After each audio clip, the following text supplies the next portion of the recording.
तो साथियों हम लोग सॉल्व कर रहे थे विजन एग्जाम की टेस्ट सीरीज।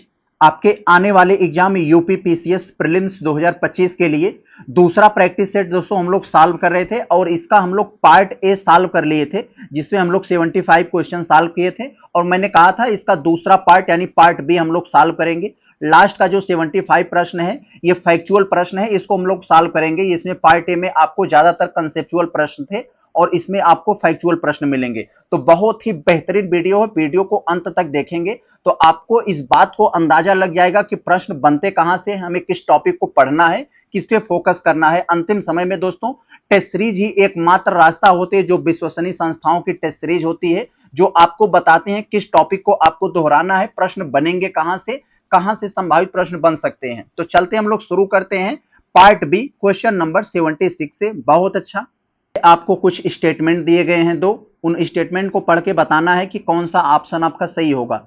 पहला वाला अगर हम लोग स्टेटमेंट पढ़ें तो कह रहे हैं बुद्ध ने अपने जीवन की अंतिम वर्षा ऋतु श्रावस्ती में बिताई थी, जो कि दोस्तों गलत बात है। बुद्ध ने अपने जीवन की अंतिम वर्षा ऋतु वैशाली में बिताया था। कहां पे दोस्तों? वैशाली में। तो इसको आप लोग ट्रिक से कैसे याद करेंगे? वी से मान लीजिए वर्षा होता है और वी से वैशाली होता है, तो वर्षा ऋतु कहां में? वैशाली में। तो वह दोनों में आ जाएगा यानी वी। तो इससे आप लोग समझ जाएंगे कि हाँ ये वर्षा ऋतु वैशाली में है न कि श्रावस्ती में। तो ये आपका तो गलत हो गया। और दूसरा स्टेटमेंट अगर पढ़ें तो महापरिनिब्बान जिसे दोस्तों एक तरह का कहा जाता है कि एक मतलब त्रिपिटक में ये भी है। तो महापरिनिब्बान सूत्र के अनुसार बुद्ध का महापरिनिर्वाण कुशीनगर में हुआ था। यस दोस्तों, बिल्कुल सही स्टेटमेंट है। आप लोग जानते हैं कुशीनगर में बुद्ध की एक शयन मुद्रा में वहां पर मूर्ति भी है, तो आप लोग समझ रहे होंगे कि कुशीनगर में ही बुद्ध जी का जो है वहां पर वो एक तरह से उनको मोक्ष मिली थी, उनका परिनिर्वाण हुआ था। तो ये दूसरा वाला यहां पर आपका स्टेटमेंट सही हो जाएगा। ऑप्शन बी आपका सत्य है। बहुत अच्छा। अगर दोस्तों हम लोग ये क्वेश्चन नंबर 76 देखें तो दोस्तों बहुत ये सुदर्शन झील जो है यहां से किसी न किसी एग्जाम में एक प्रश्न मिल जाता है। अभी यूपी पेट आप लोग एग्जाम दिए होंगे, अगर मालूम होगा तो जो लास्ट जो 7 तारीख वाला था दूसरी शिफ्ट थी उसमें सुदर्शन झील से एक प्रश्न पूछा गया था। तो यही आपसे कह रहे हैं सुदर्शन झील जिस पर चंद्रगुप्त मौर्य ने बांध बनवाया था और जिसका पुनरुद्धार स्कंदगुप्त ने करवाया था। तो आप लोग जानते हैं सुदर्शन झील का बांध चंद्रगुप्त मौर्य ने बनवाया था और उसका पुनरुद्धार स्कंदगुप्त ने करवाया था। इतना तो आप जानते हैं, इतना दे भी दिया है। यह कह रहे हैं कि सुदर्शन झील किस पर्वत पर स्थित है। तो आप लोग जानते हैं गुजरात में एक पर्वत है गिरनार पर्वत, वहीं पर यह सुदर्शन झील है। तो ग से गिरनार, ग से गुजरात, तो गुजरात पर्वत कहां है? मतलब गिरनार पर्वत कहां है? गुजरात में। और यही गिरनार पर्वत पर यह सुदर्शन झील है। तो ऑप्शन नंबर बी। ऐसे छोटे मोटे ऐसे ट्रिक्स या संबंध कनेक्शन आप बनाए रहेंगे तो आपके दिमाग में बना रह जाएगा। जैसे अभी मैंने वैशाली बताया या फिर जैसे मैं अभी ये गिरनार बताया, तो ऐसे छोटे मोटे कनेक्शन आप दिमाग में रखे रहेंगे तो आप भूलेंगे नहीं। देखते ही ऑप्शन आप तुरंत वहां पर आप क्रैक कर देंगे। आगे चलते हम लोग दोस्तों 78 वाले को देखते हैं। बागपत जिले का प्रमुख जैन धार्मिक स्थल कौन सा है? तो बागपत जिले में दोस्तों, बागपत जिले को आप लोग जानते हैं वहां पर प्रमुख धार्मिक स्थल कौन है? तो यहां पर ये वाल्मीकि आश्रम, तो ये तो नहीं होगा, ये तो नहीं हो सकता दोस्तों यहां पर। और ये त्रिलोक तीर्थ धाम, यस आप लोग जानते हैं बागपत जिला का गठन जो है मेरठ से अलग करके बनाया गया था महाभारत काल में, इसे व्याघ्रप्रस्थ कहा जाता है। और यही दोस्तों श्री कृष्ण ने कौरवों से 5 गांव मांगे थे महाभारत, यदि आप लोगों ने देखा होगा तो आपको चीजें मालूम होगी दोस्तों। यहीं पर जो है धार्मिक पर्यटन स्थलों में त्रिलोक तीर्थ धाम है जो प्रमुख जैन स्थल है। ऑप्शन नंबर बी यही है। तो अब हम लोग देखते हैं क्वेश्चन नंबर 79। बहुत अच्छा, आपसे पूछा जा रहा है कि उत्तर प्रदेश विधानसभा का प्रथम सत्र नए संविधान के अंतर्गत कब आरंभ हुआ? तो दोस्तों पहले तो मैं आपको यह बता दूं, उत्तर प्रदेश का प्रथम सत्र नए संविधान के अनुसार 2 फरवरी 1950 को स्टार्ट हुआ। ये तो आपकी प्रश्न की बात हो गई, लेकिन इस प्रश्न को देखते हुए आपके दिमाग में ये आना चाहिए, इसके इर्द गिर्द सारी चीजों को हम लोग पढ़ लें जो यहां पर बन सकता है कि उत्तर प्रदेश जो विधानसभा का प्रथम अध्यक्ष कौन था। तो आपके दिमाग में आना चाहिए पुरुषोत्तम दास टंडन, प्रथम मुख्यमंत्री गोविंद बल्लभ पंत। ये सब चीजें आपके दिमाग में इर्द गिर्द पढ़ लेना चाहिए जिससे यहां से कोई चीज छूटे ना, जो आपको याद दिलाता है कि हाँ ये टॉपिक इंपॉर्टेंट है, किसी न किसी माध्यम से चर्चा में भी थे। तो यहां पर हम लोग 80 वाले को देखते हैं। यहां पर दोस्तों आपसे पूछा जा रहा है कि भारतीय संविधान के अनुच्छेद 98, तो अनुच्छेद 98 के संदर्भ में कथन दिए गए हैं, कथनों को पढ़कर बताइए कौन सा सही है। तो साथियों अगर हम लोग पहला स्टेटमेंट देखें तो आप लोग जानते होंगे अनुच्छेद 98 के अनुसार संसद के प्रत्येक सदन के लिए एक पृथक सचिवालय होगा, लेकिन दोस्तों यह भी है कि संसद आवश्यक होने पर सदनों के सचिवालय को सम्मिलित कर सकता है। तो यस दोनों है, तो पहला स्टेटमेंट आपका बिल्कुल सही हो जाएगा। दूसरा स्टेटमेंट देखें तो संसद को अपने किसी भी सदन के लिए सचिवालयी स्टाफ की सेवा शर्तों को नियमित विनियमित यानी रेगुलेट करने का अधिकार प्राप्त है अनुच्छेद 98 के अनुसार। तो ये बिल्कुल है, आप पढ़ेंगे तो ये दोनों स्टेटमेंट आपका अनुच्छेद 98 के तहत ये सही हो जाएगा, तो आपका ऑप्शन डी हो जाएगा। बहुत अच्छा। तो साथियों हम लोग देखते हैं क्वेश्चन नंबर 81। बहुत अच्छा, आपको कुछ राजनीतिक दल के नाम दे दिए गए हैं, उनकी स्थापना को आपको क्रोनोलॉजी में सेट करना है, बताना है कि पहले कौन हुई, किसकी स्थापना हुई, उसके बाद किसकी हुई, फिर उसके बाद किसकी हुई, ये आपको बताना है। तो दोस्तों आप बड़े ही अच्छे से जानते होंगे, थोड़ा सा दिमाग लगाएंगे एलिमिनेशन के माध्यम से तो आ जाएगा, लेकिन मैं आपको थोड़ा सा बता दूं जानकारी के लिए कि इसको तो आप सपा बसपा को तो बहुत ही अच्छे से परिचित होंगे। ये मुलायम सिंह जी जिसकी स्थापना किया था 1992 में, तो समाजवादी पार्टी की स्थापना 1992 में हुई थी। बसपा की स्थापना दोस्तों कांसीराम जी ने किया था 1984 में, इससे 8 साल पहले।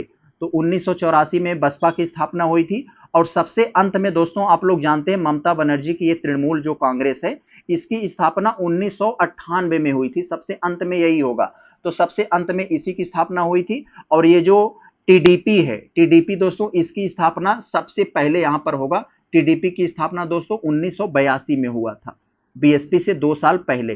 तो सारी चीजों को आप समझ गए होंगे। तो यहां पर आपका जो टीडीपी पहले नंबर पर आ जाएगा, यानी 3 आपका पहला नंबर पर होगा, और ये तृणमूल कांग्रेस सबसे अंत में होगा। तो 3 पहले और 4 सबसे अंत में।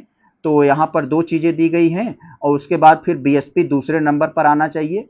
तो यहां पर ये सी वाला हो जाएगा आपका ऑप्शन। बस बहुत अच्छा, आगे चले हम लोग देखते हैं। यहां पर ये 82 में आपसे कहा जा रहा है कि कौन सा कथन सही है बताएं, और हमें सही उत्तर देना है। तो पहला स्टेटमेंट अगर हम पढ़ें तो 2 फरवरी 2025 को विश्व आर्द्रभूमि दिवस गोंडा यानी उत्तर प्रदेश के गोंडा और बृजभूषण शरण सिंह वाला जिला आप लोग जानते होंगे, उत्तर प्रदेश के पार्वती अर्गा रामसर साइट पर मनाया गया था। जी बिल्कुल, ये स्टेटमेंट आपका बिल्कुल सही है। आगे दोस्तों अगर हम लोग देखें दूसरा वाला स्टेटमेंट, तो पद्म भूषण पुरस्कार 2025 में उत्तर प्रदेश के राम बहादुर राय और साध्वी रितंजना को सम्मानित किया गया है। तो जी बिल्कुल, ये दोनों के दोनों स्टेटमेंट आपके सही हैं। तो यहां पर ये हो जाएगा। तो यहां पर एक बार आप जरूर पढ़ लीजिएगा कि पद्म पुरस्कार जो है किसको किसको मिला है, ये चीजें आपको बहुत काम देंगी, तो आप इस बात से परिचय हो गए होंगे। तो चले हम लोग देखते हैं दोस्तों आगे। यहां पर हम लोग अगर ये 83 वाले में देखें तो क्वेश्चन नंबर ये 83 में कहा जा रहा है कि घरेलू हिंसा व आपदा से पीड़ित महिलाओं के लिए उत्तर प्रदेश में बनाए जाने वाले आवासों का क्या नाम है। तो जो महिलाएं घरेलू हिंसा और आपदा से पीड़ित हैं, उन महिलाओं के लिए उत्तर प्रदेश में एक तरह का संस्था बनाया जा रहा है, आवास बनाया जा रहा है। उन आवास का क्या नाम है, उस आवास का नाम बताना है। तो शक्ति सदन नाम दिया गया है, ऑप्शन नंबर बी। नाम से ही लग रहा है योगी जी हमेशा शक्ति की बात करते हैं, तो ऑप्शन नंबर बी। आगे दोस्तों अगर हम लोग ये 84 वाले में देखें तो बहुत अच्छा, ये चीज मैं आपको जब करंट अफेयर्स पढ़ाया था दृष्टि आईएएस का, तो उसमें मैं आपको बताया था। ये कुछ कथन पर विचार कर लीजिए, विचार करके बताइए कौन सा हमारा स्टेटमेंट सही होगा। तो पहला स्टेटमेंट दोस्तों ये दिया है निजामाबाद। निजामाबाद कहाँ है, तेलंगाना में। तेलंगाना के निजामाबाद में राष्ट्रीय हल्दी बोर्ड का उद्घाटन हुआ। कौन उद्घाटन किया था, गृह मंत्री अमित शाह ने किया था। यस, तो पहला ये सही है। आप लोग पढ़े होंगे हमसे तो जानते होंगे, आरओ यारो का टेस्ट सीरीज पढ़ा रहा था करंट अफेयर, तभी मैं बताया था। हल्दी अदरक कुल की प्रजाति है और करक्यूमिन इसके औषधि गुण का मुख्य यौगिक है। तो दोस्तों बिल्कुल सही स्टेटमेंट है आपका, दोनों के दोनों स्टेटमेंट आपके सही हो जाएंगे। आगे अगर हम लोग देखें 85 वाले में, तो यहां पर भी बहुत अच्छा, ये भी प्रश्न में करंट में आपको बताया था। तो हमसे अगर आप लोग हमारा करंट अफेयर्स पढ़े होंगे तो सारी चीजों को आप यहां पर बड़े आसानी से कर ले जाएंगे। तो भारत ने जुलाई 2025 में दुनिया की पहली पारंपरिक ज्ञान डिजिटल लाइब्रेरी लॉन्च की है। आप लोग जानते हैं जो अपने पुराने ज्ञान हैं, जो मतलब एक तरह से कहा जा सकता है कि आयुर्वेद यूनान ये सब जो मतलब ये सब का जो ज्ञान है उसको एक डिजिटल वे में संरक्षित करने का एक भारत ने एक मतलब डिजिटल लाइब्रेरी नाम से एक लॉन्च किया है। तो ये वाला आप समझ गए होंगे, पहला स्टेटमेंट सही है। विश्व स्वास्थ्य संगठन WHO ने अपनी 2025 की रिपोर्ट में ये जो है ये मतलब पारंपरिक ज्ञान डिजिटल लाइब्रेरी, इसको वैश्विक स्वास्थ्य नवाचार का प्रेरणादायक उदाहरण बताया है। तो बिल्कुल बताया है। दूसरा भी हमारा स्टेटमेंट सही है, तो हमारा ऑप्शन सी हो जाएगा। एक और दो दोनों के दोनों स्टेटमेंट 85 के सही हैं। आगे दोस्तों अगर हम लोग देखें 86 वाले में, तो इसमें आपसे कहा जा रहा है कथनों पर विचार करके बताइए कौन सा हमारा स्टेटमेंट सही होगा। पहला स्टेटमेंट देखें तो आदि कर्मयोगी पहल का उद्देश्य जनजातीय क्षेत्रों में अंतिम छोर तक सेवा वितरण की सुदृढ़ करना तथा स्थानीय नेतृत्व विकसित करना है। जी बिल्कुल, आदि कर्मयोगी सीधा सीधा दिमाग में रखे रहेंगे, एक जनजातीय क्षेत्रों को अंतिम क्षेत्र मतलब छोर तक सेवा वितरण को बढ़ाना, उनके कल्याण करना, सुदृढ़ करने संबंधित है आदि कर्मयोगी। दूसरा स्टेटमेंट पढ़ेंगे तलाश पहल एकलव्य मॉडल आवासीय विश्वविद्यालयों में छात्रों को जीवन कौशल, कैरियर परामर्श और आत्मसम्मान विकास के लिए प्रारंभ की गई है। बिल्कुल सही, तलाश नाम से ही है कि तलाश यानी इन सबको कौशल विकास, कैरियर बनाने में, ये सब आत्मसम्मान को विकास देने में, ये सब तलाश जो पहल है बहुत ही प्रचलित है। तो यहाँ पर पहला और दूसरा आपका यहाँ पर सही हो जाएगा, सी हो जाएगा आपका ऑप्शन। बहुत अच्छा। आगे दोस्तों अगर हम लोग देखें 87 का, तो इसमें आपसे कहा जा रहा है कथनों पर विचार करें।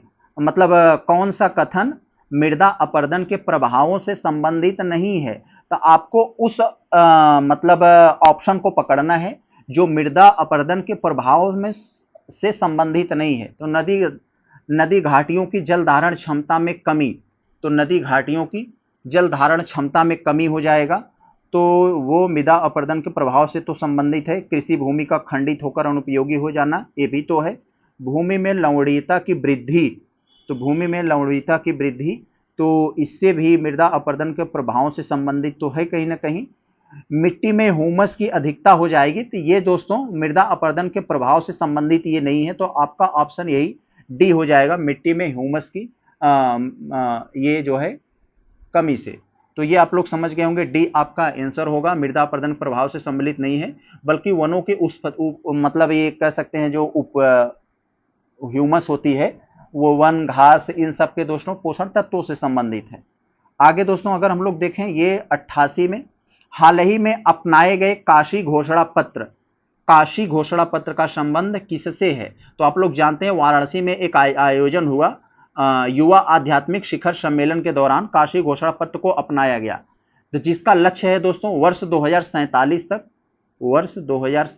तक नशा मुक्त बनाना है। तो भले से ही जानते हैं उत्तर प्रदेश में आजकल गांजा बहुत लगभग पूरे प्रदेश में जहां देखेंगे नशे का प्रकोप बढ़ता जा रहा है, लेकिन सरकार ने यह कदम उठाया कि हम 2047 तक मतलब नशा मुक्त बनाएंगे समाज को। तो ये नशा मुक्त से संबंधित है काशी घोषणा पत्र।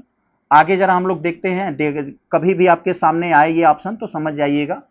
आगे अगर हम लोग ये 89 देखें, तो 89 में आपसे जो पूछा जा रहा है कि संविधान संशोधन अधिनियम के द्वारा वयस्क मताधिकार की एज को 21 वर्ष से घटाकर 18 वर्ष कर दिया गया था। तो आपको दिमाग में आना चाहिए ये राजीव गांधी के समय हुआ था 1988 में 61वें संविधान संशोधन के माध्यम से यह प्रावधान लाया गया कि पहले आप लोग जो वोट आज 18 के पार वाले देते हैं, तो पहले 21 के पार वाले वोट देते थे, तो उसको ज्यादा से ज्यादा लोग मताधिकार में भागीदारी हो सके, इसलिए उन्होंने 61वें संविधान संशोधन 1988 के माध्यम से ये घटाकर 21 से 18 कर दिया। तो कहाँ है ये 61वां सी हो जाएगा। आगे दोस्तों 90 वाले को हम लोग देखें, तो किस संवैधानिक संशोधन अधिनियम के द्वारा सिक्किम को भारतीय राज्य प्रणाली का अभिन्न अंग स्वीकार किया गया।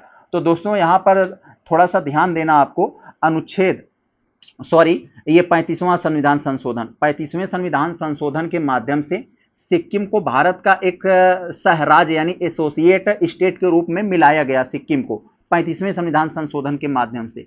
लेकिन दोस्तों 36वें संविधान संशोधन के माध्यम से, ये 1975 का मामला है, 35वां संविधान संशोधन 1975 के माध्यम से सिक्किम को भारत का एक सहराज्य बनाया गया, लेकिन 36वां संविधान संशोधन के माध्यम से दोस्तों उसको एक 22वें राज्य का दर्जा मिला। तो आप लोग समझ गए होंगे ये केवल अभिन्न अंग स्वीकार करने की बात की गई है सिक्किम को, तो ए हो जाएगा आपका। यही 22वें राज्य का दर्जा मिलना होता तब ये बी वाला हो जाता। आगे ऐसे कंफ्यूजन भरे सवालों को आप जरूर ध्यान देखिए, क्योंकि बहुत सारे ऐसे सवाल होते हैं आप आते हुए गलत कर आते हैं। भारत के राष्ट्रपति पर महाभियोग लगाने का अधिकार किसे है? तो भारत के राष्ट्रपति पर महाभियोग लगाने का अधिकार किसको है? तो आप लोग जानते हैं दोस्तों, स्वाभाविक सी बात, संसद के दोनों सदनों को है। ऑप्शन नंबर सी हो जाएगा, सिंपल सी बात है। जो संविधान का उल्लंघन कर रहा होता है तो उनको हटाने के लिए ऐसा प्रावधान है आपके यहाँ। तो चले हम लोग आगे देखते हैं।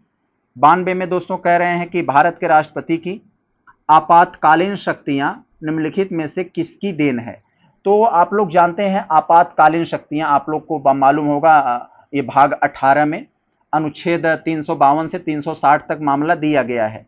तो ये कहां से लिया गया है? आपातकालीन, नाम से ही लग रहा है। ऐसे कुछ चीजें ऐसी होती हैं, नाम में थोड़ा सा कनेक्शन ढूंढ लेंगे तो आपके दिमाग में याद हो जाएगा आपातकाल। कहीं अगर मान लीजिए कोई जल रहा है, मर रहा है, आग लगी है, तो वो मतलब वहां उसको इमरजेंसी घोषित कर दिया जाता है। तो यहाँ जर्मनी के वीमर संविधान से लिया गया है। ऑप्शन नंबर यहाँ आपका सी हो जाएगा, 92 का सी, जर्मनी। तो यहाँ जैसे मान लीजिए कोई चीज जल रहा है तो इमरजेंसी का मामला है, तो ऐसे समझ जाइएगा, हाँ ये यही है। आगे अगर हम लोग देखें तो कथनों पर विचार करके बताना है कि कौन सा हमारा ऑप्शन सही होगा। दोस्तों अगर हम लोग पहले स्टेटमेंट को देखें तो कह रहे हैं रामायण की कथा कौशल यानी अयोध्या राज्य के इक्ष्वाकु वंश से संबंधित है। बिल्कुल सही। आपके सामने कभी भी आए रामायण की कथा हो, रामायण की कथा कौशल, जिसे आज का नाम अयोध्या है, तो अयोध्या राज्य के इक्ष्वाकु वंश से संबंधित है और इसकी रचना वाल्मीकि ने की थी, आप लोग जानते हैं। और महाभारत की कथा हस्तिनापुर के कुरु वंश से संबंधित है। तो जी बिल्कुल, तो दोनों के दोनों स्टेटमेंट आपके सही हो जाएंगे। 93 का सी हो जाएगा, बहुत अच्छा। 94 में दोस्तों आपसे पूछा जा रहा है कि विचार करके बताना है कौन सा सही है। तो पहला स्टेटमेंट में चालू वित्त वर्ष में बैंक ऋण वृद्धि दर बैंक जमा वृद्धि दर के लगभग बराबर रही है। तो यस, लगभग बराबर ही रही है। यहां पर देखें भारत का बैंक ऋण जीडीपी अनुपात इंडोनेशिया और मैक्सिको से अधिक है। जी बिल्कुल अधिक है। दोनों के दोनों स्टेटमेंट यहां सही हो जाएंगे। तो ऑप्शन सी आपका यहां पर भी हो जाएगा, ये 94 का सी हो जाएगा। तो ये सब अगर आप लोग जो नई इंफॉर्मेशन आई है उसको अगर पढ़ेंगे तो यहाँ पर आपको पता चलेगा जीडीपी अनुपात 136 था। मतलब कह सकते हैं कि ये 2024 में 136% तक लगभग यहाँ पर था। और यहाँ जो चीन व ब्राजील से भी अधिक माना जाता है।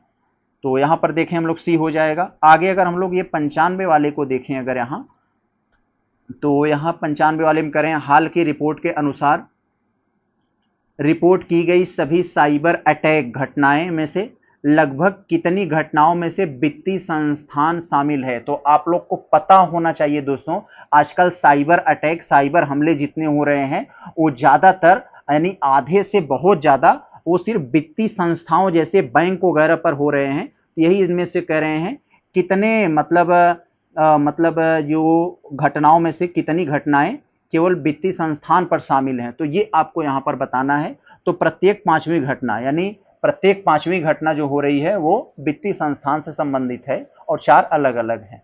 तो यस, आप लोग समझ गए होंगे। यहाँ पर ये आपके लिए थोड़ा सा, क्योंकि आजकल ये टेक्निकल सवाल बहुत इस टाइप के पूछे जा रहे हैं।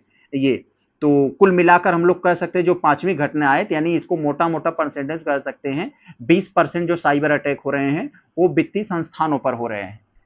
आगे जरा हम लोग देखें 96 में कौन सा है? कौन चिश्ती सूफी संत को चिराग देहलवी के लोकप्रिय नाम से जाना जाता है? तो कौन से ऐसे चिश्ती सूफी संत थे जिनको चिराग ए देहलवी लोकप्रिय नाम से जाना जाता है? तो Sheikh Nasiruddin Mahmud, option number B हो जाएगा। तो दोस्तों अभी मैं एक दिन लालू जी का भाषण सुन रहा था, वो कह रहे थे जब से मोदी जी ने उसको मंत्री बना दिया है वो बहुत शेखी भगार रहा है। तो चिराग पासवान को लालू जी ने शेखी भगारना कहा था। तो शेख, चिराग, ऐसे कुछ भी आप दिमाग में बना लेंगे तो आपके दिमाग में वो बना रहेगा। आगे चले हम लोग देखते हैं, क्योंकि ये सब नाम दोस्तों भूल जाते हैं, खास करके जो मुस्लिम नाम होते थे मुस्लिम शासकों के, वो सबके दिमाग में जल्दी से भूल जाता है। निम्नलिखित में से किसे दक्कन क्षेत्र में गुरिल्ला युद्ध नीति का प्रणेता कहा जाता है? तो दक्कन क्षेत्र में यानी महाराष्ट्र राष्ट्र के नीचे मैप में देखेंगे उस साउथ की बात किया जा रहा है। गुरिल्ला युद्ध नीति का प्रणेता किसे कहा जाता है? तो मालिक अंबर को कहा जाता है। यस। आगे दोस्तों अगर हम लोग देखें तो किस एक्ट के द्वारा भारतीय सिविल सेवा में बहाली की परीक्षा को इंग्लैंड के साथ भारत में कराना सुनिश्चित हुआ? तो आप लोग जानते हैं पहले क्या होता था, ये जो सिविल सेवा होती थी इसकी परीक्षा इंग्लैंड में हुआ करता था। तो मतलब भारतीय के लोग देना होता था तो उनको इंग्लैंड जाना पड़ता था। फिर दोस्तों क्या हुआ, 1919 वाले अधिनियम में ये प्रावधान किया गया कि अब सिविल सेवा बहाली की परीक्षा इंग्लैंड के साथ भारत में भी कराई जाएगी। तो 1919 में ये ऐसा प्रावधान किया गया था, तो ऑप्शन ये होगा। लेकिन पहली बार कब हुआ? तो पहली बार 1922 में भी कराई गई थी। तो इतना आपको याद रखना होगा। ये भी पूछता है कि पहली बार कब कराई गई थी भारत में सिविल सर्विस की परीक्षा? तो 1922 में कराई गई थी। किस प्रावधान के तहत व्यवस्था की गई थी? तो इंडिया एक्ट 1919 के तहत। आगे जरा हम लोग अब देखें 99 में क्या कहा जा रहा है आपसे? तो 99 में पूछा जा रहा है युग्मों पर विचार कीजिए और बताइए इनमें से कौन सा युग्म सुमेलित नहीं है। तो ऐसे सवाल बहुत पूछे जाते हैं, कौन सा सुमेलित नहीं है। तो इस टाइप के सवाल आपको बताना होता है कौन सा नहीं है। तो चले हम लोग देखते हैं भाई कौन सा नहीं है। तो ऐसे सवाल थोड़ा सा ध्यान देकर करना पड़ता है, नहीं तो हम गड़बड़ हो जाएंगे। तो आइबेरियन प्रायद्वीप बिश्के की खाड़ी से संबंधित है, तो यस। और बाल्कन प्रायद्वीप काला सागर से रिलेटेड है ये, यस। और कोला प्रायद्वीप श्वेत सागर से संबंधित है। शुरुआत के ये तीनों सही हैं, तो स्वाभाविक सी बात है कि गड़बड़ यही होगा। केपयार्क प्रायद्वीप इसमें लिखे हैं, केपयार्क प्रायद्वीप बंगाल की खाड़ी से संबंधित है। तो दोस्तों ये नहीं, केपयार प्रायद्वीप ऑस्ट्रेलिया के उत्तरी भाग के पूरब में कोरल सागर के पश्चिम में दोस्तों ये खाड़ी स्थित है, वहां से है, न कि बंगाल से है। तो ये सीधा सीधा मान लीजिए ये ऑस्ट्रेलिया से संबंधित है। तो थोड़ा सा आपके दिमाग में बना रहेगा, ऑस्ट्रेलिया के उत्तरी भाग में कोरल सागर और पश्चिम में कारपेंट्रियार खाड़ी पर स्थित है, तो ऑस्ट्रेलिया। तो यही केवल नहीं होगा, तो यानी केवल 4 वाला मिस मैच है, बाकी सब मैच में है, सब सुमेलित हैं। आगे अगर हम लोग देखें ये 100वें वाले में, तो इसमें कहा जा रहा है कथनों पर विचार कीजिए, बताइए कौन सा सही है। तो ब्लॉक पर्वत यानी फॉल्टिंग, तो ब्लॉक पर्वत भ्रंश की प्रक्रिया, सॉरी एक मिनट, यहां पर देखें पहले, यहां पर पहले स्टेटमेंट आपको लिखा है कि ब्लॉक पर्वत, जो ब्लॉक पर्वत होते हैं वो भ्रंश यानी फॉल्टिंग की प्रक्रिया से निर्मित होते हैं। तो बिल्कुल ये स्टेटमेंट सही होगा। आपने अगर वर्ल्ड जियोग्राफी पढ़ा होगा, फिजिकल जियोग्राफी, तो आप समझ गए होंगे। तो ये वाला बिल्कुल सही है। ब्लॉक पर्वत जो होते हैं फॉल्ट, एक तरह का फॉल्ट यानी भ्रंश प्रक्रिया से निर्मित होते हैं। तो दूसरा स्टेटमेंट अगर हम लोग देखें दोस्तों, तो वासजेस पर्वत और ब्लैक फॉरेस्ट पर्वत यूरोप में ब्लॉक पर्वतों के उदाहरण हैं। तो बिल्कुल ये दोनों के दोनों स्टेटमेंट आपके सही हो जाएंगे। ये दोनों स्टेटमेंट आपके सही है। एनसीईआरटी अगर आप लोग कक्षा 11 की पढ़ी होगी तो वहां में ये आपको मिल जाएगा यहाँ पर। तो चले हम लोग दोस्तों, ब्लॉक का मतलब जैसे वो होता है दोस्तों, जैसे यहाँ पर ब्लॉक का मतलब कुछ चीजें में उभार आ गया, कहीं दब गया, कहीं उभार आ गया, कहीं दब गया, इस टाइप के हो जाते हैं, इसी को ब्लॉक पर्वत कहा जाता है। आगे अगर हम लोग देखें दोस्तों 101वें, तो 101 में आपसे जो पूछा जा रहा है यहाँ पर, तो कह रहे हैं कि कौन से द्वीप प्रवाल से संबंधित है। तो कौन सा द्वीप यहाँ पर प्रवाल से संबंधित? आप लोग जानते हैं प्रवाल द्वीप गर्म, उथले और स्वच्छ समुद्रों में प्रवाल जीवों के जो उनके खोल होता है उनसे बनती है ये। तो ये आपका ये लक्षद्वीप भी प्रवाल से निर्मित है। यस, तो लक्षद्वीप को आप लोग जानते हैं भाई भारत में है, प्रवाल से निर्मित है। तो ये तो है, मालदीव भी है और मेडागास्कर भी है। ये बरमूडा नहीं है, तो बरमूडा को आप नहीं, ये एक तरह का ये महाद्वीपीय द्वीप है, यानी जो महाद्वीपों से संबंधित है, महाद्वीपों का भाग कटा है उससे बना है ये।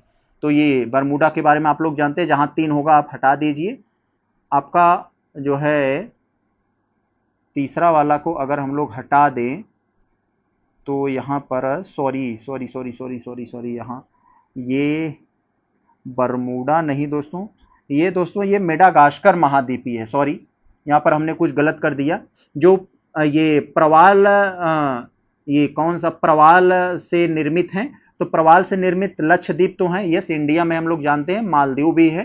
कंफ्यूजन दोस्तों यहाँ हुआ, मेडागास्कर नहीं है, ये बरमूडा द्वीप जो है ये भी प्रवाल से निर्मित है। मेडागास्कर ये महाद्वीपों का हिस्सा, आप लोग जो है अफ्रीका महाद्वीप के पूरब में देखेंगे हिंद महासागर में, ये मेडागास्कर आपको मैप में मिल जाएगा। तो ये महाद्वीपों का भाग है, महाद्वीपों से कट कर बना है। तो जिसमें 4 है वो हटा दीजिए, बाकी 1 2 3 आपका आंसर ये हो जाएगा। बहुत अच्छा। आगे अगर हम लोग देखें तो यहां पर कह रहे हैं कथनों पर विचार करें, बताएं कौन सा सही है। तो पहला स्टेटमेंट, महासागरीय जल की सतही लवणता मुख्यतः वाष्पीकरण और वर्षा की मात्रा पर निर्भर करती है। जी दोस्तों बिल्कुल, महासागरीय जल जो है दोस्तों आप लोग जानते हैं वो वाष्पीकरण पर निर्भर करती है और वर्षा की मात्रा पर, यानी वर्षा का पानी कितना पा रहा है। जितना ज्यादा वाष्पशील होगा लवणता बढ़ेगी, और जितना ज्यादा वो स्वच्छ जल की प्राप्ति करेगा उतनी लवणता घट जाएगी। आप लोग जानते हैं इन्हीं दोनों पर निर्भर करता है वो। दूसरा स्टेटमेंट है, अरब सागर की सतह के समीप लवणता बंगाल की खाड़ी की तुलना में अधिक होती है। जी दोस्तों बिल्कुल सही स्टेटमेंट है।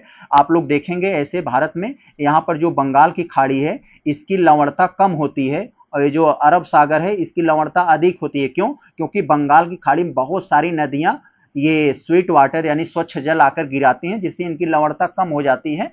और आप लोग जानते हैं अरब सागर में कम नदियां जाके गिरती हैं, इसलिए इनकी लवणता अधिक रहती है। तो बिल्कुल दोनों स्टेटमेंट सही हैं। 102 के आपके जो होना चाहिए वो ऑप्शन सी होना चाहिए, ऑप्शन सी। आगे जरा हम लोग देखें, 103 में आपसे कहा जा रहा है कि दिल्ली उच्च न्यायालय ने कृत्रिम बुद्धिमत्ता एआई टूल्स के दुरुपयोग से किसके व्यक्तित्व के अधिकारों की सुरक्षा की है। तो दोस्तों सदगुरु जग्गी वासुदेव के व्यक्तित्व के अधिकारों की सुरक्षा की है, कृत्रिम बुद्धिमत्ता टूल के दुरुपयोग से बचाया है इन्हें। तो ऑप्शन नंबर बी हो जाएगा यहाँ पर, ये आप याद रखे रहेंगे। इनके अधिकारों की मतलब एआई से वेबसाइट प्लेटफॉर्म द्वारा उनके नाम, आवाज, चेहरे, हाव भाव के साथ नकल करके दुरुपयोग किया गया था, उससे इनकी रक्षा की गई है। आगे देखिए हम लोग, ये 104 में आपसे जो पूछा जा रहा है इसमें आपसे कह रहे हैं कि 104 में कथनों पर विचार करना है, बताना है कौन सा सही है। ऑपरेशन राइजिंग लायन, तो यहाँ पर दोस्तों एक ऑपरेशन चलाया गया था, ये आप लोग समझ रहे होंगे जब इजराइल और ईरान का युद्ध चल रहा था, तो ऑपरेशन राइजिंग लायन इजराइल ने ईरान के विरुद्ध शुरू किया था। तो यस दोस्तों आप लोग जानते हैं इजराइल ने शुरू किया था ये ईरान पर, थोड़ा सा ई से दोनों नाम है तो थोड़ा कंफ्यूजन में रहेगा। इजराइल ने शुरू किया था ईरान के विरुद्ध ये ऑपरेशन राइजिंग लायन। तो यहां पर ये ध्यान रखिए कि ये स्टेटमेंट सही है। और इसके मतलब ये यहां पर तो ये तो वाला सही है। दूसरा वाला देखें तो हॉर्मुज जल संधि फारस की खाड़ी और अरब सागर को जोड़ती है। तो ये जो है यहाँ पर ये तो गलत हो जाएगा। हार्मुज जल संधि के बारे में आप लोग जानते हैं, 2 जलीय क्षेत्रों को वो जोड़ती है। तो यहाँ तो आपको मतलब तो लग गया होगा हाँ यहाँ कुछ न कुछ गड़बड़ है। हार्मुज जल संधि जो दोस्तों होती है वो फारस की खाड़ी और ओमान की खाड़ी को जोड़ती है और ईरान और यूएई को अलग करती है। तो यहाँ पर ये आप लोग समझ गए होंगे, ये हार्मुज जल संधि ये किसको किसको जोड़ती है, ये फारस की खाड़ी यानी एफ इसको लिख दे रहे हैं और ओमान की खाड़ी ओ को जोड़ती है। तो यहाँ पर ये आप यहाँ पर समझ गए होंगे आप। आगे जरा हम लोग देखते हैं, और आप लोग को तो पता ही होगा कि जल संधि क्या होती है। जैसे मान लीजिए एक जलीय क्षेत्र है, यहाँ पर एक जलीय क्षेत्र है, एक हम लोग इसको काट कर एक पट्टी सी नहर सी बना देते हैं, इसको जोड़ दिए तो यही जल संधि कहलाती है। यानी 2 जलीय क्षेत्रों को जोड़ दिया जल संधि। जल संधि क्या करती है, 2 जलीय क्षेत्रों को जोड़ती है और 2 स्थलीय क्षेत्रों को अलग करती है। तो यही अलग किसको करती है, अलग दोस्तों करती है ये ईरान और यूएई को। आगे चले हम लोग देखते हैं, तो यहां पर आपका कौन सा केवल एक सही हो जाएगा, यहां पर ऑप्शन नंबर ए, ये दूसरा गलत था। आगे देखते हैं 105 में, निम्नलिखित कथनों पर विचार करें। 51वां G7 शिखर सम्मेलन 2025 कानानस्किस कनाडा में आयोजित हुआ था। बिल्कुल कनाडा में आयोजित हुआ। G7 की स्थापना 1985 में ऊर्जा संकट के समाधान के लिए किया गया था। तो ये दोस्तों गलत है, यहाँ पर ऊर्जा समाधान के लिए किया गया था लेकिन 1985 में नहीं किया गया था दोस्तों, ये 10 साल पहले बात दे दिया, 1975 में शुरू किया गया था। तो 1975 में शुरू किया गया था यहाँ पर। तो एक बार ये G8 हो गया था लेकिन 2014 में इसको मतलब रूस इससे बाहर निकल गया, क्रीमिया पर जब अधिकार कर लिया तो रूस से बाहर निकल गया, फिर ये G7 हो गया था। तो 98 में शामिल हुआ फिर 2014 में रूस निकल गया। तो यहाँ पर ये पहला वाला, तो दूसरा वाला आपका गड़बड़ हो गया, यहाँ पर 75 होना चाहिए था। तो आपका यहाँ पर कौन सा हो जाएगा, 105 का आपका ये बी हो जाएगा, केवल एक सही है। 106वें में अगर हम लोग देखें तो हाल ही में किस राष्ट्रीय उद्यान में पहली बार ध्वनिक निगरानी तकनीक का उपयोग करके घास भूमि पंछी की गणना की गई। तो कहाँ गणना की गई दोस्तों, यहाँ पर ये बताना है। तो ये काजीरंगा राष्ट्रीय उद्यान में, ऑप्शन नंबर सी। आगे दोस्तों देखें हम लोग, ये फाइड, यहाँ पर फाइड महिला विश्व कप 2025 की विजेता निम्न में से कौन है। तो यहाँ पर आपको बताना है महिला विश्व कप 2025 का आयोजन ये जॉर्जिया में हुआ था। ये आपसे पूछ सकता है, ये फाइड, ये या फाइड, फाइड कहाँ हुआ था, ये जॉर्जिया में हुआ था। विजेता निम्नलिखित में से इसमें कौन बनी। तो दोस्तों आपको पता होना चाहिए, दिव्या देशमुख बनी, ऑप्शन नंबर ये बी हो जाएगा यहाँ पर। आगे जरा हम लोग देखें, 107वें का आपका ये डी हो गया। आगे अगर हम लोग देखें 8वें वाले में, तो फिर वही है, कथन दे दिए हैं, बताना है कौन सा सही है। तानसेन की समाधि ग्वालियर में स्थित है। तो आप लोग जानते हैं तानसेन ग्वालियर में ही, ग्वालियर के ही थे, तो उनकी समाधि वहां पर ग्वालियर में ही है, नो डाउट। ये वाला आपका सही है, ये तो सही हो गया। दूसरा कह रहे हैं श्री शैलम मल्लिकार्जुन स्वामी मंदिर के ताम्रपत्र में हेली धूमकेतु का पहला अभिलेख साक्ष्य मिला। तो यस, दोनों के दोनों स्टेटमेंट सही हैं, आपका ऑप्शन सी हो जाएगा। आगे 109वें वाले में अगर हम लोग देखें तो कथन पर विचार करना है, बताना है कौन सा सही है। विश्व पर्यावरण दिवस 2025 की थीम बीट प्लास्टिक, यानी प्लास्टिक को हराना है, प्लास्टिक पोल्यूशन को हराना है, ये है। तो क्या है theme, beat plastic pollution. Option ये स्टेटमेंट पहला तो आपका सही हो गया। दूसरा कह रहे हैं राजस्थान की खींचन और मिनार आर्द्रभूमियों को 2025 में रामसर साइट का दर्जा मिला है। तो यस, आप लोग जानते हैं इस साल जो है विश्व पर्यावरण मतलब ये मतलब इस साल राजस्थान की 2 आर्द्रभूमियों को, खींचन और मिनार को 2025 के रामसर साइट में शामिल किया गया। अब कुल 91 रामसर साइट इस समय हो गई हैं, और सबसे ज्यादा तमिलनाडु में, और उसके बाद दूसरे नंबर पर उत्तर प्रदेश में है 10। समझ आ गया होगा आपको। तो यहाँ पर आपके दोनों के दोनों स्टेटमेंट सही हैं, सी वाला हो जाएगा आपका। आगे दोस्तों अगर हम लोग देखें ये 10वें वाले में, भारतीय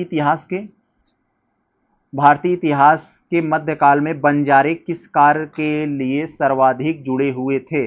तो बंजारे किस कार्य से सर्वाधिक जुड़े हुए थे, तो ये बताना है। बंजारा का मतलब दोस्तों जो हमेशा घूमते टहलते रहते हैं, एक जगह पर रुके नहीं रहते हैं, तो उनको एक तरह से बंजारा नाम दिया जाता है। तो ये आपको यहाँ पर दिमाग में आना चाहिए। तो यहाँ पर हमने कुछ गलत तो नहीं किया। अच्छा, 109वें था, 110वां हम लोग कर रहे हैं।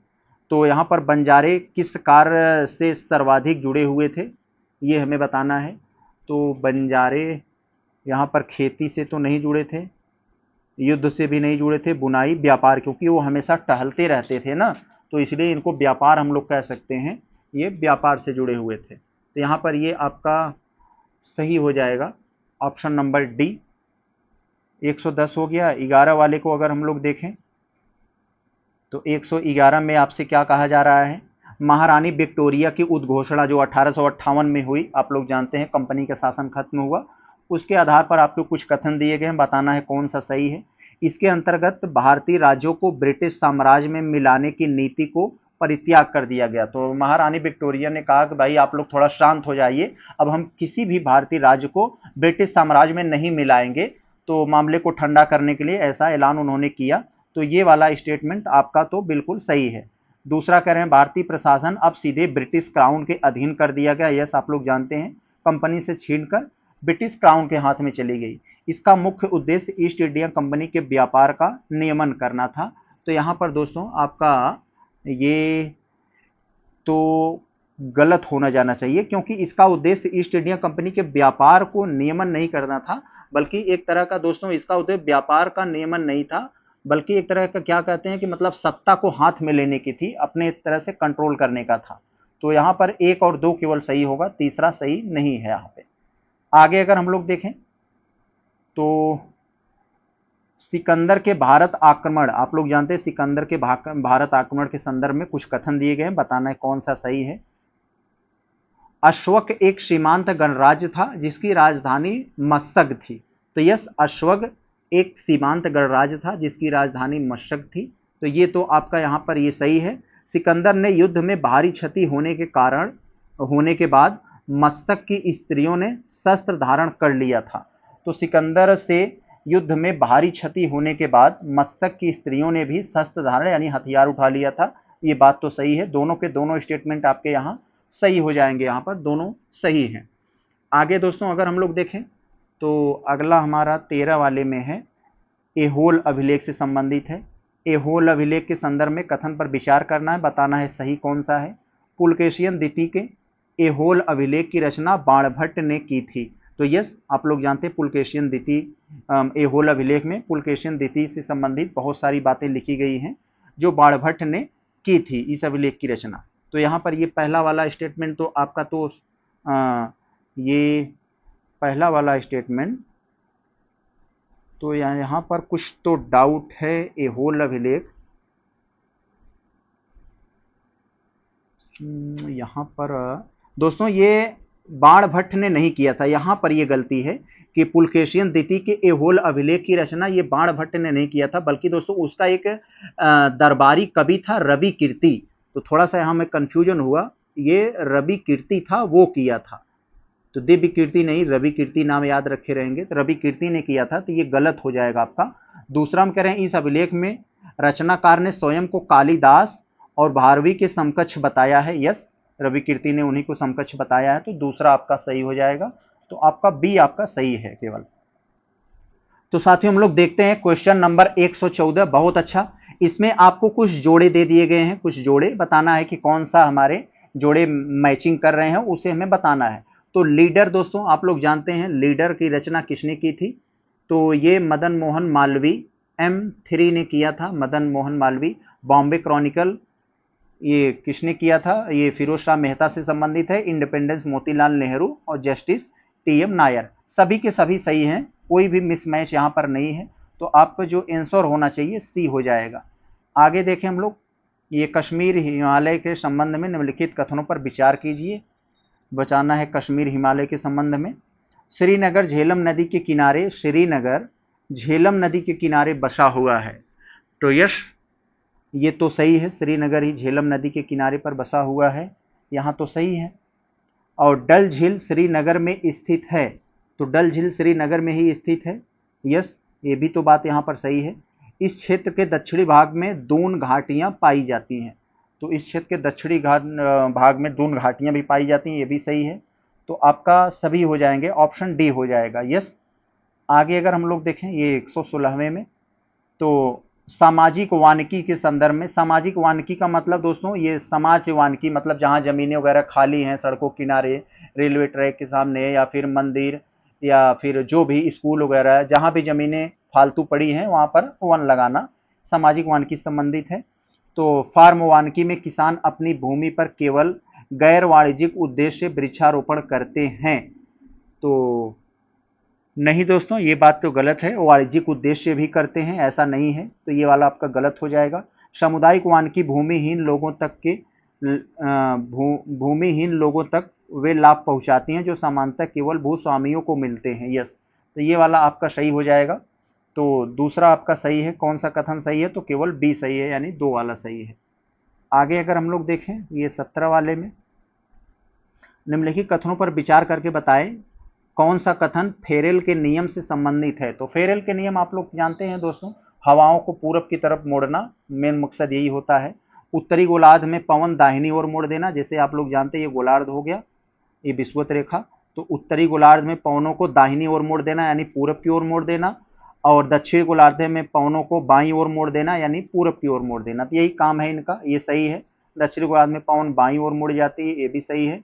17 का आपका जो उत्तर होना चाहिए वो ये कुछ गलत हुआ क्या यहाँ पर, दक्षिणी गोलार्ध में पवन बाईं ओर मुड़ जाती है, तो यस बाईं ओर तो मुड़ती है, इसमें नो डाउट, और उत्तरी गोलार्ध में पवन दाहिनी ओर मुड़ जाती है, तो दोनों सही होंगे दोस्तों। ऑप्शन नंबर यहाँ पर सी हो जाएगा हमारा, तो ये 17 का सी हो जाएगा। बहुत अच्छा।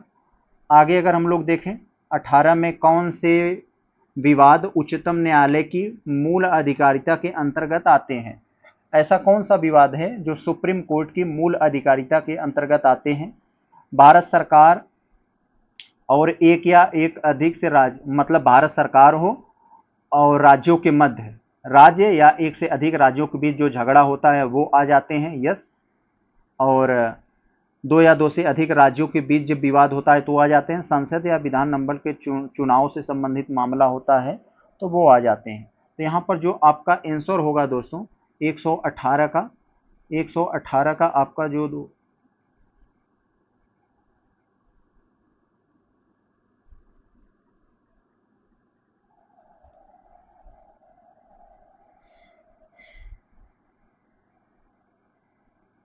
तो दोस्तों क्वेश्चन नंबर 118 को अगर हम लोग देखें तो बहुत अच्छा कंसेप्चुअल सवाल है। कह रहे हैं कौन सा विवाद उच्चतम न्यायालय की मूल अधिकारिता के अंतर्गत आते हैं। मूल अधिकारिता मतलब आप लोग समझ रहे होंगे केंद्र और राज्यों के बीच जो झगड़े वगैरह होते हैं या राज्यों के बीच झगड़े होते हैं, इसको निपटाने के लिए मूल अधिकारिता के अंतर्गत रखा जाता है। तो जैसे भारत सरकार का झगड़ा किसी राज्य से हो गया, एक राज्य से या कई राज्यों से झगड़ा है, तो इसका निपटारा सुप्रीम कोर्ट में मूल ये अधिकारिता के अंतर्गत आएगा। दो से या दो से अधिक राज्य आपस में झगड़ा किए गए हैं तो ये राज्य भी, ये मामला भी मूल अधिकारिता के अंतर्गत आएगा। लेकिन संसद या राज्य विधानमंडल के चुनाव का मामला विवाद होता है तो ये मामला दोस्तों ये संवैधानिक मामला में आ जाते हैं, ये मतलब मूल अधिकारिता में नहीं आते हैं। तो तीसरा नहीं होगा, एक और दो इसके अंतर्गत आएंगे। तो जरा हम ऑप्शन को देख लें तो एक दो कहाँ बैठा हुआ है, तो यहाँ है, ऑप्शन ए हो जाएगा। आगे अगर हम लोग देखें तो यहाँ पर कह रहे हैं कि कथनों पर विचार करें, बताएं। स्थगन प्रस्ताव संसद के नियमित कार्य को रोककर सार्वजनिक महत्व के किसी अत्यावश्यक मुद्दे पर तत्काल चर्चा करने का साधन है। तो यस, आप लोग जानते होंगे, स्थगन प्रस्ताव को पढ़े होंगे। स्थगन प्रस्ताव का मतलब ये है कि जो कार्रवाई चल रही हो उसको रोक दिया जाए और किसी विशेष मुद्दे पर जो बहुत जरूरी है, जो सार्वजनिक मुद्दे से संबंधित है, बहुत आवश्यक है, उस पर चर्चा की जाए। तो यस, आप लोग पढ़े होंगे स्थगन प्रस्ताव को केवल प्रधानमंत्री की अनुमति से ही सदन में लाया जा सकता है। तो ये बात गलत है दोस्तों, उनके ऐसा नहीं प्रधानमंत्री की अनुमति से लाया जाता है, वो अध्यक्ष या सभापति की अनुमति से लाया जाता है। आप लोग पता होगा, ये सीधा सीधा आंख में धूल झोंक रहे हैं। तो केवल आपका यहाँ एक सही हो जाएगा, 19 का ए। अगर हम ये 20वें वाले को देखें दोस्तों, ये 19 हो गया, ये 20 वाला के देखें तो क्वेश्चन नंबर 20वें में आपसे पूछा जा रहा है, वही विचार करना है, बताना है सही कौन सा है। भारत में अल्पसंख्यक समुदायों को शिक्षण संस्थानों की स्थापना संचालन का अधिकार संवैधानिक द्वारा संविधान द्वारा प्रदत्त है। तो भारत में अल्पसंख्यकों को शिक्षण संस्थान स्थापना एवं संचालन का अधिकार संविधान में प्राप्त है। जी बिल्कुल प्राप्त है, इसमें नो डाउट। आप लोग जानते हैं अनुच्छेद 30 में उनको यह शक्ति मिली गई है, अनुच्छेद 30 से में। तो दूसरा वाला क्या है, ये तो सही हो गया। अल्पसंख्यक समुदाय प्रधानमंत्री के 15 सूत्री कार्यक्रम के अंतर्गत विशेष लाभ प्राप्त करते हैं। तो ये लाभ प्राप्त करते हैं, इस बिल्कुल सही है। यहाँ पर भी ये भी सही है। ये जो प्रधानमंत्री के 15 सूत्री कार्यक्रम के अंतर्गत विभिन्न कल्याणकारी जो योजनाएं रखी गई हैं, यही है प्रधानमंत्री की 15 सूत्री कार्यक्रम। तो उसमें भी आते हैं मुस्लिम को भी, यानी जो कल्याणकारी योजनाएं, जैसे राशन सबको मिल रहा है तो उनको भी मिल रहा है। तो यस, तो ये अंतर्गत मुस्लिम को भी इसका लाभ मिलता है, नो डाउट। तो अल्पसंख्यक समुदाय को स्वमेव लोकसभा में प्रतिनिधित्व के लिए एक सीट सुरक्षित की जाएगी। तो दोस्तों आप लोग जानते हैं अल्पसंख्यक से रिलेटेड कोई भी सीट सुरक्षित नहीं की गई है, ये मामला यहाँ पर नहीं है, हालांकि एससी एसटी के लिए की गई है। तो यहाँ पर ये तीसरा गलत है, एक दो सही हो जाएगा आपका, बहुत अच्छा। आगे अब दोस्तों हम लोग देखें यहाँ तो आपको 121 में बताया जा रहा है, थोड़ा सा कुछ देखने में बड़ा है लेकिन कोई दम इसमें नहीं है। भारत के उच्चतम न्यायालय की स्वतंत्रता एवं स्वायत्तता सुनिश्चित करने के लिए संविधान में निम्नलिखित में से कौन से प्रावधान किए गए हैं, सही उत्तर देना है। तो पहला बताएं, न्यायाधीश की नियुक्ति राष्ट्रपति द्वारा भारत के मुख्य न्यायाधीश के परामर्श से की जाती है। तो आप लोग जानते हैं न्यायाधीशों की नियुक्ति राष्ट्रपति द्वारा की जाती है और भाई भारत के मुख्य न्यायाधीश से परामर्श करके। तो बिल्कुल सही है, सिंपल सी बात है, इसमें कोई दम नहीं है, आप लोग समझ गए होंगे ये। दूसरा वाला करें, न्यायाधीशों को केवल संसद के महाभियोग प्रक्रिया के द्वारा ही हटाया जा सकता है। यस, महाभियोग प्रक्रिया के माध्यम से ही न्यायाधीश को हटाया जाएगा, मनमानी तरीके से नहीं। तीसरे में कह रहे हैं न्यायाधीशों का वेतन भारत की संचित निधि पर भारित होता है। संचित निधि के बारे में आप लोग जानते होंगे, 266 में इसका प्रावधान है, और जिसमें जो विभिन्न प्रकार से जो टैक्स वगैरह पैसा आता है इसी में रखा जाता है संचित निधि में, तो यहीं पर भारित होता है और संसद इस मतदान के द्वारा इसको कम नहीं कर सकती है, तो ये भी सही है। उच्चतम न्यायालय के कर्मचारियों की नियुक्ति का अधिकार भारत के मुख्य न्यायाधीश को है। यस, उच्चतम न्यायालय के कर्मचारियों की नियुक्ति का अधिकार भारत के मुख्य न्यायाधीश को है, तो बिल्कुल है, तो ये आपका डी हो जाएगा 4, यानी सब के सब सही है। आगे अगर हम लोग दोस्तों देखें तो 22 में, तो यहाँ पर क्या है हमारा, भारत में लेखानुदान यानी वोट ऑन अकाउंट और अंतरिम बजट के संबंध में कौन से कथन सही है। तो दोस्तों यहाँ आपको थोड़ा सा जानना होगा, बहुत अच्छी बात है यहाँ पर, वोट ऑन अकाउंट यानी लेखानुदान और अंतरिम बजट, तो इन दोनों चीज़ों को बारे में दोस्तों थोड़ा सा समझना जरूरी है। लेखानुदान केवल व्यय पक्ष से संबंधित होता है, जबकि अंतरिम बजट राजस्व और व्यय दोनों में दिया जाता है। तो साथियों ये बात तो यहाँ पर एकदम सही है। लेखानुदान का मतलब ये होता है दोस्तों, जैसे मान लीजिए बजट फरवरी तक है, तो नया बजट आते समय सरकार को जो खर्च चलाने के लिए मतलब शासन चलाने के लिए खर्चे की जरूरत पड़ेगी, वो लेखानुदान से संबंधित होता है, तो ये लेखानुदान हो जाता है। और अंतरिम बजट क्या होता है, जैसे नई सरकार बनी, मान लीजिए मई में बन गई, और मई से लेकर अगले फरवरी तक जो खर्चा चलाने के लिए जो पैसा चाहिए उसके लिए जो बजट पास होता है, यानी एक तरह का ये जो नई सरकार बनने के बाद जो बजट बनाया जाता है, तो वो उसको अंतरिम बजट कहते हैं। तो यही है, लेखानुदान किसी भी परिस्थिति में सरकार द्वारा प्रस्तुत किया जा सकता है, जबकि अंतरिम बजट मुख्य चुनावी वर्ष में प्रस्तुत किया जाता है। वही बात जो मैंने आपको बताया, तो सी हो जाएगा इसका उत्तर, 22 का सी। आगे जरा हम लोग देखें 23 में, भारतीय संविधान की कौन सी अनुसूची केंद्र एवं राज्यों के बीच कराधान संबंधी अधिकारों का बंटवारा करती है। तो ऐसी कौन सी अनुसूची है जो केंद्र और राज्यों के बीच टैक्स संबंधित अधिकारों का बंटवारा करती है, तो ये आपको बताना है। तो स्वाभाविक सी बात 7वीं अनुसूची। आगे चले देखते हैं हम लोग, भारत में इस्पात उद्योग निम्न में से कौन से प्रमुख वायु प्रदूषक उत्सर्जित करते हैं। तो जो स्टील इंडस्ट्रीज हैं, इस्पात उद्योग, वो कौन से एयर पोल्यूटेंट यानी वायु प्रदूषक उत्सर्जित करते हैं, ये आपको बताना है। तो दोस्तों स्वाभाविक सी बात है, आप लोग को ये पता होना चाहिए, जैसे sulphur dioxide, nitrogen oxide, carbon monoxide, carbon dioxide, यही सब है। ऑप्शन डी हो जाएगा। आगे अगर हम लोग देखें, फ्रांस के कैलेस को इंग्लैंड के फॉल्कस्टोन से जोड़ने वाली यूरोटनल किस जलडमरू मध्य के नीचे निर्मित है। तो ये आपको बताना है किस जलडमरू मध्य के नीचे है, तो ये डोवर जलडमरू मध्य के नीचे है। ऑप्शन नंबर ये बी हो जाएगा आपका, डोवर जलडमरू मध्य।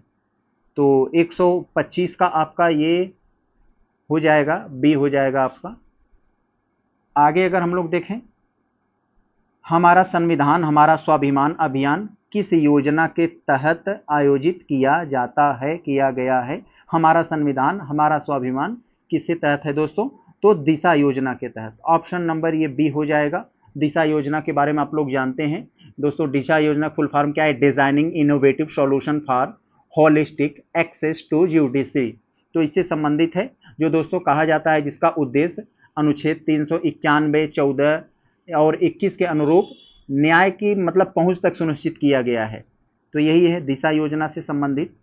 तो 26 हो गया। 27 को अगर हम लोग देखें तो यहाँ पर आपसे कह रहे हैं हाल ही में सरकार द्वारा मॉडल जेल मैनुअल, तो जेल मैनुअल 2016 तथा आदर्श जेल एवं सुधार सेवा अधिनियम 2023 में किए गए संशोधनों के संदर्भ में कुछ बातें लिखी गई हैं, बताना है कौन सा सही है। तो इन संशोधनों का उद्देश्य जेल में जाति आधारित भेदभाव को समाप्त करना है। यस, बहुत सारी बातें आप लोग जानते हैं, जेल में भी जातिवाद बहुत बड़े लेवल पर हो चुका है, तो ये भी है। सुप्रीम कोर्ट के निर्देश दिया है कि आदतन अपराधियों की परिभाषा संबंधित राज्य के कानूनों के अनुसार ही मानी जाएगी। यस, जेल प्रशासन संविधान की 7वीं अनुसूची के अंतर्गत आता है, यानी जेलों का जो प्रशासन होता है, कह रहे हैं कि ये 7वीं अनुसूची के अंतर्गत आता है। तो ये बात यहाँ पर गलत है दोस्तों, ये राज्य सूची का विषय है। तो सुप्रीम कोर्ट ने कहा है कि आदतन अपराधियों की परिभाषा तो राज्य के कानूनों के अनुसार ही स्वीकार किया जाना चाहिए। ये बात तो सत्य है, यहाँ तो बात सही है। लेकिन दोस्तों ये संविधान की 7वीं अनुसूची की ये सूची नहीं, लेकिन ये समवर्ती सूची का मामला हो जाता है यहाँ। तो ये समवर्ती सूची के अंतर्गत आता है। तो जेलों का प्रशासन संविधान की समवर्ती सूची के अंतर्गत आता है।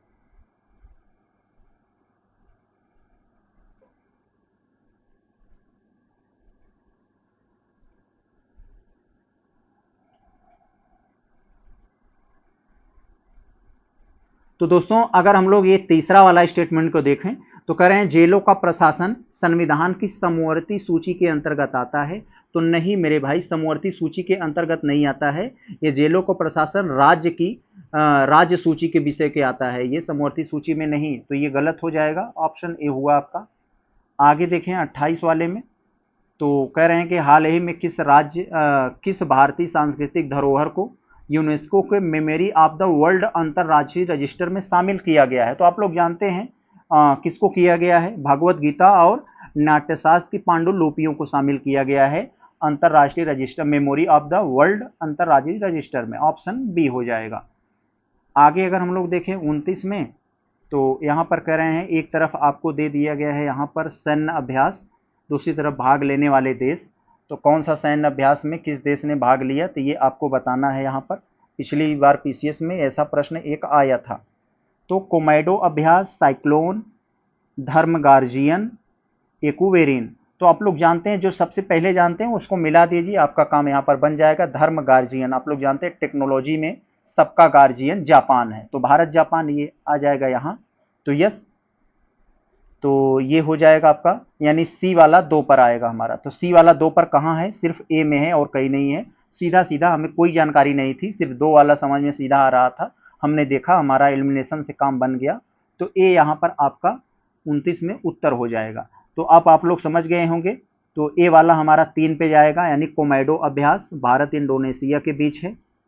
बी वाला साइक्लोन जो है वो भारत और मिस्र से संबंधित है। और एक्वेरिन ये 4 पे आ जाएगा, भारत मालदीव। विश्व का सबसे बड़ा स्थलरुद्ध जल निकाय, विश्व का सबसे बड़ा स्थलरुद्ध जल निकाय कौन सा है, तो इसमें आपको बताना है कि ऐसा जल निकाय विश्व का जो सबसे बड़ा स्थलरुद्ध है, यानी स्थलों से घिरा हुआ है, वो कौन सा है यहाँ पर। तो यहाँ पर आपके दिमाग में एक चीज बन गया होगा, काला सागर या अरल। तो यहाँ काला सागर होगा, ऑप्शन नंबर ए 30 का हो जाएगा। ये काला सागर नहीं दोस्तों, सॉरी, यहाँ ये कैस्पियन सागर हो जाएगा। सबसे बड़ा पूछा है तो ये कैस्पियन सागर हो जाएगा। कैस्पियन सागर विश्व का सबसे बड़ा स्थलरुद्ध यानी लैंड लॉक जल निकाय है। तो यहाँ कई बार एग्जाम में पूछा जाता है कि ये किन किन देशों से ये सीमा साझा करता है, ये कैस्पियन सागर। तो कैस्पियन सागर के सामने कौन कौन से देश इससे शामिल करते हैं, तो कजाकिस्तान, ये जान लीजिए, कजाकिस्तान, अजरबैजान, रूस, तुर्कमेनिस्तान और ईरान। तो यहाँ ये 5 देश हैं, इसको याद रखे रहेंगे तो आप लोग। ये टी से तुर्कमेनिस्तान हो जाएगा, तुर्की नहीं। आगे जरा हम लोग देखें यहाँ 31 में क्या है, कह रहे हैं कि संयुक्त राष्ट्र का सर्वोच्च शांति सम्मान डैग हैमरशोल्ड मेडल 2023 में किस देश के शांति रक्षक सैनिकों को मरणोपरांत प्रदान किया गया है। तो यहाँ पर नेपाल, भारत, बांग्लादेश, कौन है यहाँ पर, तो यहाँ पर किस देश के शांति रक्षक सैनिकों को मरणोपरांत दिया, भाई भारत को मिला है। यस। तो आगे जरा देखें 32 में आपसे कहा जा रहा है कि हाल ही में न्यू डेवलपमेंट बैंक एनडीबी का 9वां सदस्य निम्नलिखित में से कौन बना है। तो न्यू डेवलपमेंट बैंक के बारे में आप लोग थोड़ा सा अगर जानते होंगे दोस्तों तो आप बहुत अच्छे से कर लेंगे। न्यू डेवलपमेंट बैंक का 9वां सदस्य अल्जीरिया बना है, तो ये आप पहले समझ लीजिए। और उसके बाद दोस्तों आप लोग जानते हैं न्यू डेवलपमेंट बैंक की स्थापना जो 2014 में हुई थी, 2014 में हुई थी। कहाँ पर हुई थी दोस्तों, चीन में हुई थी। चीन में हुई थी, किसके द्वारा हुई थी, ब्रिक्स देशों के द्वारा। ब्रिक्स देशों का मतलब आप लोग यहाँ ये समझ रहे होंगे, तो इतना आप लोग जान लीजिए।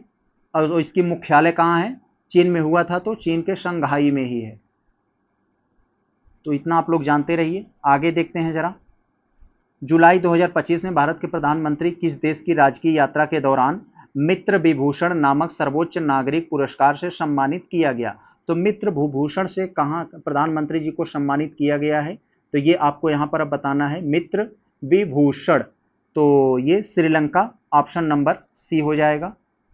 हाल ही में राजनयिक संबंधों की स्थापना के 75 वर्ष पूरे होने के अवसर पर भारत चीन संबंधों को किस रूप में दर्शाया गया है? तो दोस्तों अभी आप लोग जानते हैं भारत मतलब राजनयिक संबंध हुआ चाइना के और भारत में 75 वर्ष पूरे हो गए, तो चाइना को ड्रैगन और भारत को हाथी जैसे मतलब रूपक में दर्शाया गया है। तो ड्रैगन, एलिफेंट, टैगो, तो ऑप्शन नंबर ड्रैगन चाइना के लिए, एलिफेंट हाथी के लिए, मतलब ये ड्रैगन चाइना के लिए, एलिफेंट इंडिया के लिए। आगे देखें, ऋग्वेद में तसर का प्रयोग निम्नलिखित में से किसके लिए हुआ है? तो चरखी के लिए हुआ है, चरखी के लिए।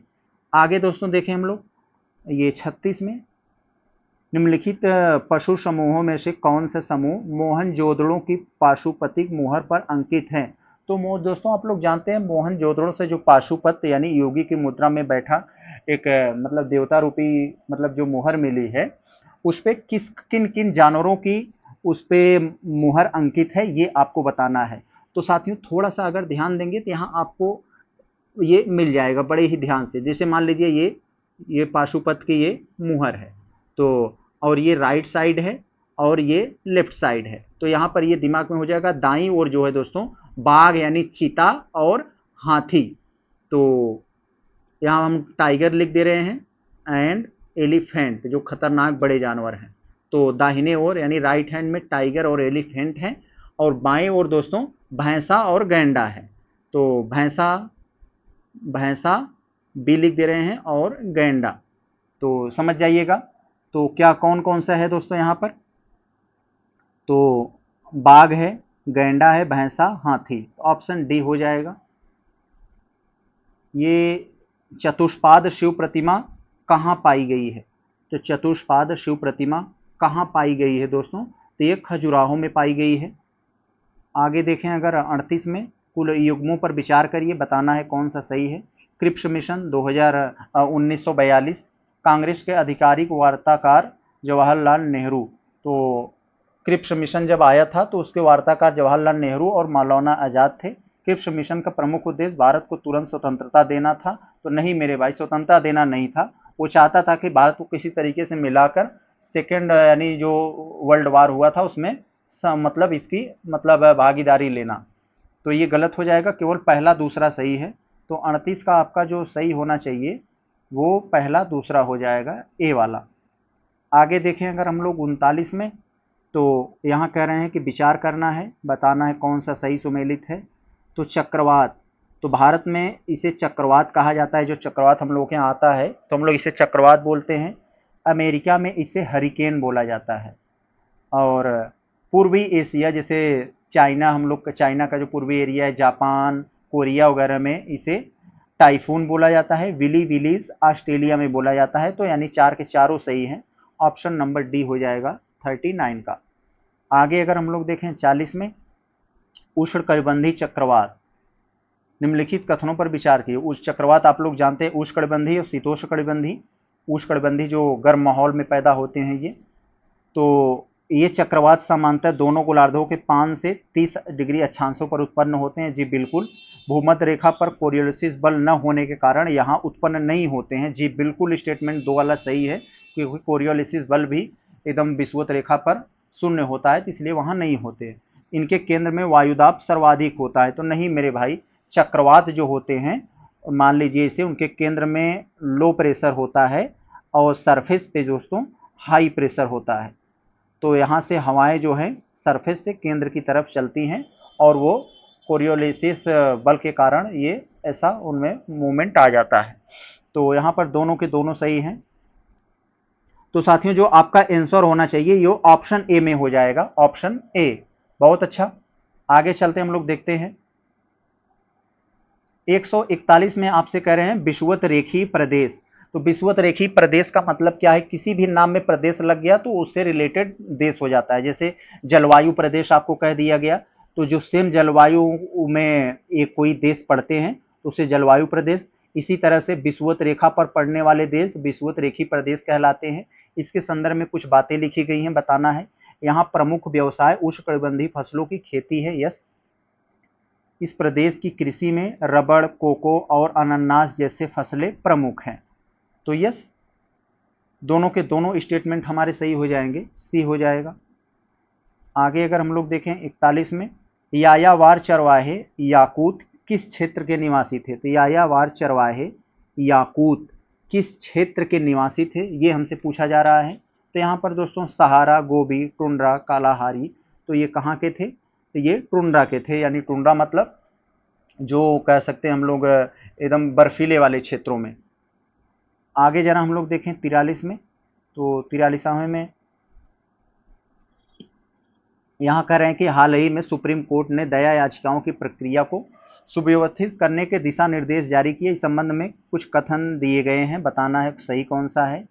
ये दिशा निर्देश महाराष्ट्र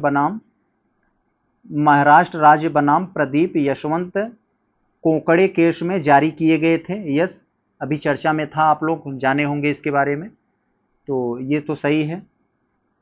सुप्रीम कोर्ट ने राज्यों और केंद्र शासित प्रदेशों को दया याचिकाओं के निपटान के लिए एक समर्पित प्रकोष्ठ की स्थापना करने का निर्देश दिया है। यस, ये भी सही है। तीसरा वाला को अगर हम लोग देखें तो इसमें कहा जा रहा है आपसे विलंब का दोषियों पर अमानवीय प्रभाव पड़ता है, जिससे अनुच्छेद 32 का उल्लंघन होता है। तो दोस्तों अनुच्छेद 32 का उल्लंघन नहीं होता। अनुच्छेद 32 के तहत दोषी को तो विलंब की चुनौती दी जाती है, उनके जीवन के जो एक तरह का पर्सनल लिबर्टी होता है, जिसे हम लोग जीवन और व्यक्तिगत स्वतंत्रता का अधिकार कहते हैं, अनुच्छेद 21 पर प्रभाव पड़ता है। तो यहाँ पर ये इसके यह तो रिट डाली जाती है ना, तो ये गलत हो जाएगा तीसरा वाला, 1 और 2 सही है। आगे अगर हम लोग देखें 44 में, तो यहाँ पर कहा जा रहा है कि हाल ही में भारत समेत 8 राज्यों ने फैशन और निर्माण की आपूर्ति श्रृंखलाओं को पुनः आकार देने के लिए एक नई अंतर्राष्ट्रीय पहल शुरू की है। बताना है सही कौन सा है।